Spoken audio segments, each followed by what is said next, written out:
ओम नमः शिवाय। शिवजी सदा सहाय। ओम नमः शिवाय। गुरुजी सदा सहाय। जय गुरुजी। गुरुजी के चरणों में शत शत कोटि कोटि प्रणाम। जय गुरुजी संगत जी। आज गुरुजी की कृपा से मैं गुरुजी की किताब दिव्य आभा, जो हमारे लिए सबसे बड़ा गुरु ग्रंथ है, पढ़ने जा रही हूँ। आप सब संगत जी भी सुनिएगा। जय गुरुजी। शुक्राना गुरुजी। गुरु कृपा। मत को भ्रम भूले संसार, गुरु बिना नहीं कोई उतरस पार। गुरु नानक देव जी।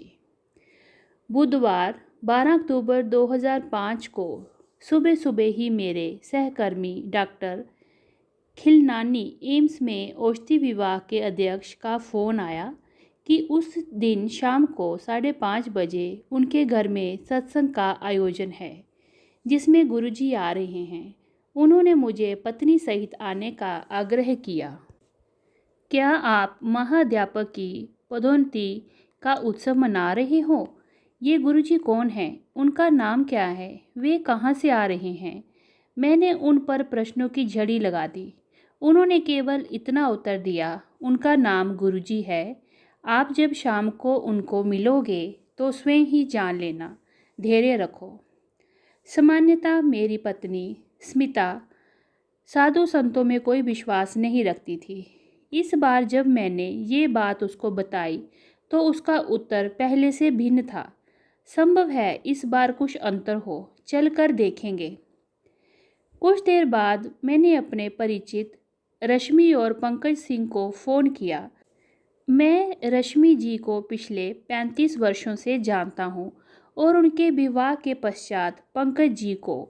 मैं उनसे पंकज जी के पिता भूतपूर्व प्रधानमंत्री श्री चंद्रशेखर, जिनको मैं स्वयं पिताजी कहकर संबोधित करता था, के स्वास्थ्य के बारे में जानना चाह रहा था।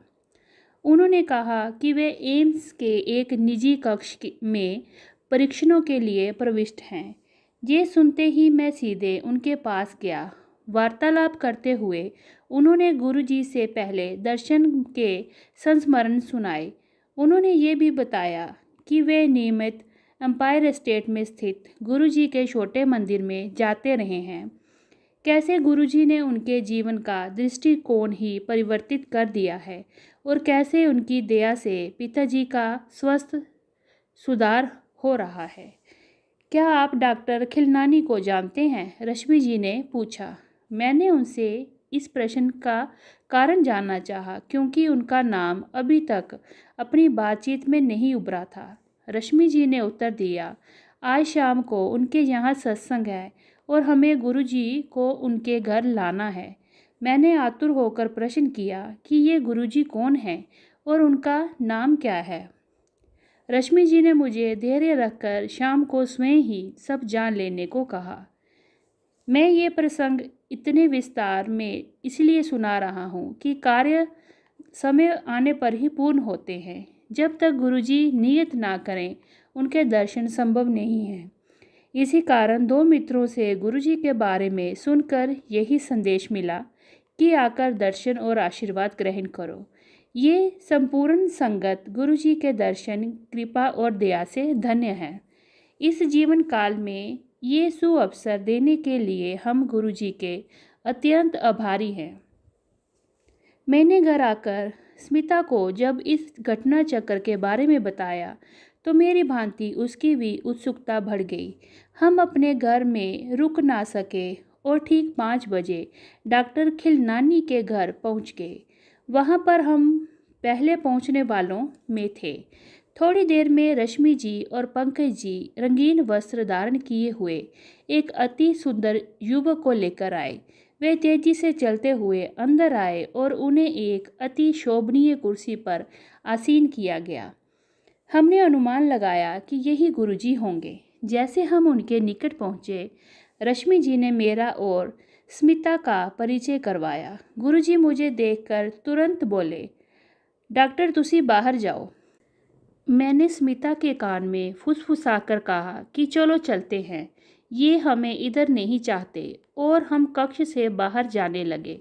रश्मि जी ने तुरंत हमको वापस बुलाकर गुरुजी के कथन का अर्थ बताया। वह हमें भारत से बाहर विदेश में देख रहे हैं। विदेश में हमारा भविष्य अति उज्जवल है। चिंता मुक्त शांत भाव से हम गुरुजी के चरणों में बैठ गए। वहाँ पर 250 से 300 सत्संगी आए होंगे। उनमें से अनेक पहली बार आए थे और अधिकतर मेरे सहकर्मी थे। गुरुजी के आदेश पर पुराने अनुयायी अपने अनुभव बता रहे थे। विषयों की कोई कमी नहीं थी। बच्चों की शिक्षा, विवाह, गर्भधारण, अस्थमा, हृदय रोग, स्नायु और कर्कट रोग जैसे असाध्य रोगों से चमत्कारिक निवारण इत्यादि। साधारण रूप से कोई भी इन पर विश्वास नहीं करता, परंतु ये तो रोगियों और उनके परिवारों के निजी अनुभव थे।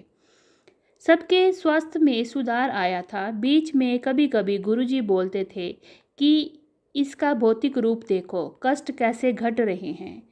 उस दिन से गुरुजी के साथ हमारा संपर्क बन गया। अब हर दिन एक नए आविष्कार का दिन होता, आत्मबोध और आत्मज्ञान का दिन। हम जब भी दिल्ली में होते हैं, हम छोटे मंदिर में प्रति बृहस्पतिवार और रविवार को आते रहते हैं। मुझे अपने कार्य के संदर्भ में अक्सर यात्राएं करनी पड़ती हैं, पर दिल्ली में होने पर मानो कोई चुंबकीय शक्ति हमें इस स्थान पर खींच लाती है। भीतर से उत्कंठा होती है और इससे पहले कि हम कुछ सोचें, हम उनके दर्शन हेतु जा रहे होते हैं। चिकित्सक का उपचार। मैंने अप्रैल 2006 के अंत में बीती हुई शीत ऋतु में कुछ अंतर देखा। मैंने स्मिता को बताया कि इस बार मैंने किसी औषधि या श्वास यंत्र का प्रयोग नहीं किया। मेरे परिवार में दीर्घकाल से अस्थमा चला आ रहा है और मुझे सदा श्वास यंत्र की आवश्यकता पड़ती रहती थी। 1 या 2 बार निश्चित रूप से मेरी छाती पक जाती थी और 10 दिन तक मुझे प्रतिजैविक औषधियों का सेवन करना पड़ता था, लेकिन गत शीत ऋतु में मैंने इनका प्रयोग ही नहीं किया था। जब मैंने गुरुजी को इस बारे में बताया तो उन्होंने उत्तर दिया कि मुझे उनकी कृपा प्राप्त हुई है और अब मुझे कभी दमा नहीं होगा। ना तो मैंने गुरुजी को इस बारे में बताया था और ना ही उनसे इसके लिए मन ही मन प्रार्थना करी थी। मैं अति अचंभित हुआ। हमारे जीवन में इतना अंतर आया कि हम गुरुजी के दर्शन के लिए एम्पायर एस्टेट प्रति बृहस्पतिवार और रविवार को आने लगे। उनकी कृपा हमारे ऊपर बनी रही है। हमारी बेटी रिजुता अमेरिका में पढ़ रही थी। ह्यूस्टन स्थित राइस विश्वविद्यालय से संज्ञानात्मक स्नायु विज्ञान और संज्ञानात्मक मनोविज्ञान में उसका स्नातक का पाठ्यक्रम पूरा होने वाला था। यद्यपि उसे वहीं पर शोध करने की अनुमति मिल गई थी, वह वहाँ पर और अध्ययन नहीं करना चाहती थी। वह अपना शोध MIT या स्टैनफोर्ड विश्वविद्यालय जैसे विख्यात संस्थानों में करना चाह रही थी। अभिभावक होने के नाते हमें लगता था कि उसकी ये अभिलाषा अव्यावहारिक है। न केवल उसके वीज़ा की समस्या थी, उसके पास इन संस्थानों में प्रवेश के लिए समय भी कम था। स्मिता उसकी माँ चिंतित थी। एक बार जब गुरुजी ने रिजुता के बारे में पूछा तो मैंने स्मिता की चिंता के बारे में बताया। गुरुजी ने तुरंत चिंता छोड़ने को कहा और आश्वासन दिया कि सब कुछ ठीक हो जाएगा। उन्होंने पूछा कि मैं अगली बार अमेरिका कब जा रहा हूँ। उसके स्नातक अधिवेशन में उपस्थित होने के लिए मैंने मई 2006 में जाने की योजना बनाई हुई थी। उसके बाद हमें ये देखने का अवसर मिला कि गुरुजी के आशीर्वाद प्राप्त होने के पश्चात कैसे एक के बाद एक घटनाएं अनावृत होती जाती हैं और सब ठीक होता जाता है। रिजुता अब बोस्टन स्थित MIT के मस्तिष्क और संज्ञानात्मक विज्ञान विभाग से शोध कर रही है। गुरुजी के पास आने के पश्चात हम श्रद्धालुओं द्वारा कथित वृत्तांत और अपने अनुभव समझाने का प्रयास कर रहे हैं। हम गुरुजी के साथ क्या अनुभव करते हैं, संगत को सुनाए गए प्रसंगों की ऊर्जा, अपने को उसी पात्र में ढालने की प्रक्रिया, प्रतिदिन ग्रहण किया हुआ लंगर रूपी प्रसाद, गुरुजी द्वारा सबको दिया हुआ आशीष, सब अनुभवों में अपने अंदर एक नवीन शक्ति, क्षमता आदि संगत में पहुंचने पर चाहे कोई कितना भी थका हुआ हो, वह यहाँ से चलने पर अपने भीतर एक नवीन ऊर्जा प्रसारित होने का अनुभव करता है और भले ही कितनी भी देर हो जाए, वह रात्रि को उस काल में भी सुबह की भांति तरोताज़ा अनुभव करता है।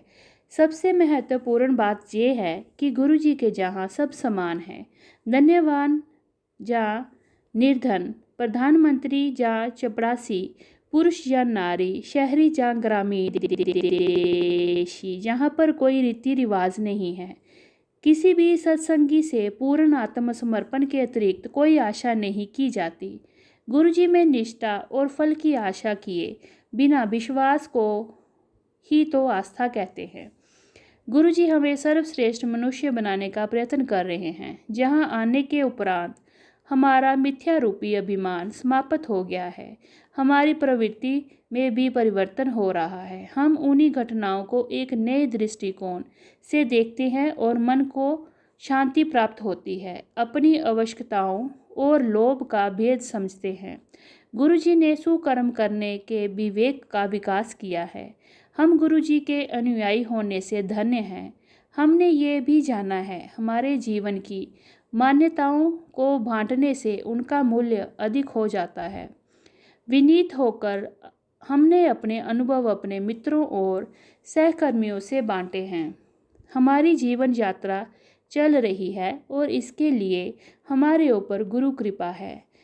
उसके लिए हम उनके अति आभारी हैं। ये सत्संग नोएडा के डॉक्टर चंद्रकांत पांडव जी का है। जय गुरु जी, शुक्राना गुरु जी। ओम नमः शिवाय, शिव जी सदा सहाय। ओम नमः शिवाय, गुरु जी सदा सहाय। जय गुरु जी, शुक्राना गुरु जी।